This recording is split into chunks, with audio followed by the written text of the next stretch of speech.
awie ebe hia bi kakra afa ya adwen sachira ho adwen sachira yelofo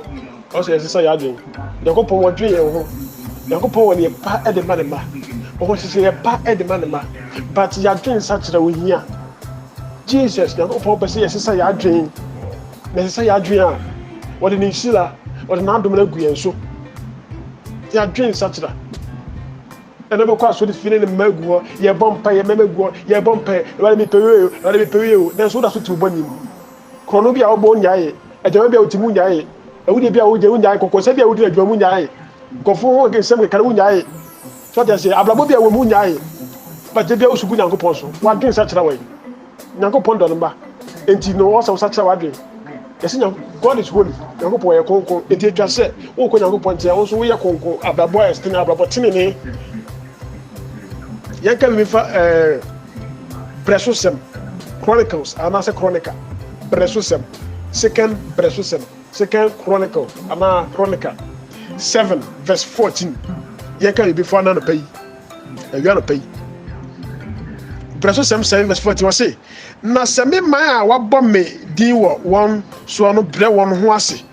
na wabɔ mpaye na wahwehwɛ manim na wasane afiri wɔn akwambɔne no so a me nso mefiri osoro matie na me de won bone ache na masa won asase no yade amen amen bawo se me maya mabo wo ma me do wo mo no ebe sacha wadwen yakopon ma ene yakopon ma ye be sacha ya dwen na ye firi yakon bone ho a onyankopon de ye mpone beche ye no yakopon abesa ya asase ya de yakopon eba besa wa brabom nyankopon God will visit you nyankopon be sra wa brabom na wa brabo enye se de tie no brother for whom Jesus Christ nyankopon wa dream ne ba ho nyankopon dwe ye ho adana we adwuma bonsam why are you working for devil nyankopon be wiase purposely for say ye me sumo no but any pay ya money ye na baby ye na dibu se ba chi adwuma bonsam for so bi ne so wiase mi ne ma e for so ni so Bible say wiase mi ne ma e huhudie na yekwasi asem Matthew 7 was get show nyankopon hinnie ne sinu kan odi hwere ma kan na be kan ho e di ne nya bre hwehwe ne wiase e be di fo de ne hwehwe ne wiase e de ni paso le pa o fi pa adwuma sika ala pa to le sika adwuma Bible be nim nyami e bi nim sika nko amasa Matthew 7 was say ya hwehwe nyankopon hinnie e ne sinu kan odi be nya be kan ho Bible say sika ne gete nya nyankopon dia sika woni bi de pa hu bra okoba ya di wo la fi nyankopon a wapo nyame no basa wo la egoyin sika ni bonsam ho udi bonsam ati sika ni bonsam de wo Bible say bonsam de oba say oba be hwiaye na waku no asel bonsam de wiase ni me be hwiawo e wiase akono de e ne be fa so ni so o de be hwiawo brabo na wasel brabo kwa ba Jesus Christ oba say be nya down kwa Jesus Christ ba say be nya down kwa ye fa ho tu nyankopon so fa wo nyankopon ba wiase wo ti ni a obi ode no asu asu nyankopon na se wo se sade da wo obi ode no asi ho e be nyankopon a wo se na wadi e bi sida fa wa kwa si nyankopon sa na wono be ye wo nyankopon be ja abrabona ba mo abrabo huri sa na obo abrabo na fo sa o so wo fa wo nyankopon na nyankopon a kira wo kwa ya wo fa so bo abrabona masa e be ye tia ma wo because Bible say ene ne hunam ni mo de na nya ni ene hunam ene oni wafu ene oni jara be di na nyawo so di wi abonso go so wo kokko da nya no la nyawo na mo ye di wi betufo ye di penidie ye di tumidie ye di mamota wo ene ahomo wi asa ahomo suom ene nya enze oni di wi na so bonso go so na ko tadu ma ehu se no no wi masa fa ho ma yakopon no siesie wo fa ho yakopon no brabo enye sonko fa ho ma yakopon Bible say yakopon kwala ketia na obra ne pase na obie ne nyuma tie abrabo fe na boss asisu ekuta me ko boko ko boti yakopon si Yesu Kristo bambe so betina bu sawo say hifa na woko oso ye mo be ho kwa na heavy ho be ho ko adama uti do be heavy ko abrabo na be na obo odi asisa wadwire fa ho be yakopon fa ho be nyame na sense nte be no so ina ben she enkom se na yakopon se nyina bam ko se yakopon se ye nyina bam okay secret Timothy was say aso ma no kwa wi asa emle mo de meba say wi na ba He was a mla, a more team baba. It stands that he never saw him so, and I bet him. So I prophet number. A mle more baba, and to come in Yamia, Nipa Bear, Hopper,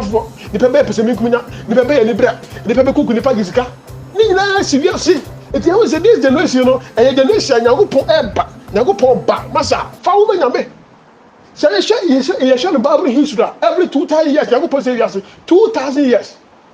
2,000 years for free Adam and Ambassi, Noah so, Yago Pony is really a day, and say, you see.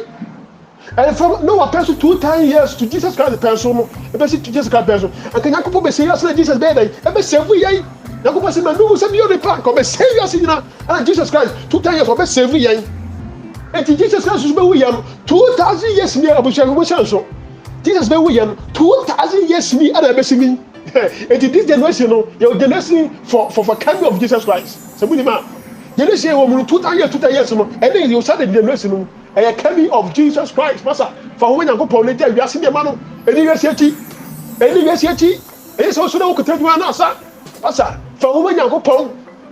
na sika wona be dia chemesi sika de yango pondia sika de te na pondia mo bia fa hu nyame ya hwehwe yango pan yire tire kare asaso ya kwantuo masa wona ka ye ma oka ye ma ofie ye de ase banya ma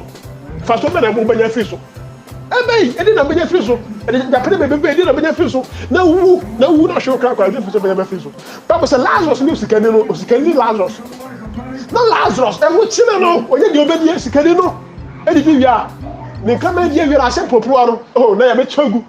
na Lazarus akwese bia di sikani me ka betwam on ne fie ponko betwam na Lazarus da kwa wona komote no Lazarus e bia de ni aso Lazarus asu na me bom paye da Bible say omunyina vu da kro one sikani wi Lazarus su wi omo call na sikani tu na ni hu se Lazarus o ti Abraham kuku o ti ajani se fa so na Lazarus o di da Lazarus ni aje sikani ramane esu ko de no owo bi o fa ni o se no o ka tira Abraham ebe ya gasuma wo ko yi no fa ni second ni sat mo nsuo fa so be ka tira maso masa te se wo na je se no ababo bi o na mu no wa do se me ko so ko masa jai na wo na nsan me ka tira wo na nsan wo atewo ho so ti ababo bi mu se wo amani bi ato enso hwe bi ato na wa lo ni se e na ko so ko masa udi kwasi asem jai na wo wa nsan wo afro se ko huna mane fa homa Yesu ade bi piere wo nyago potim nya ababo piere wo nyago potim siesie Bible say o fa ya project ase no ye ni ye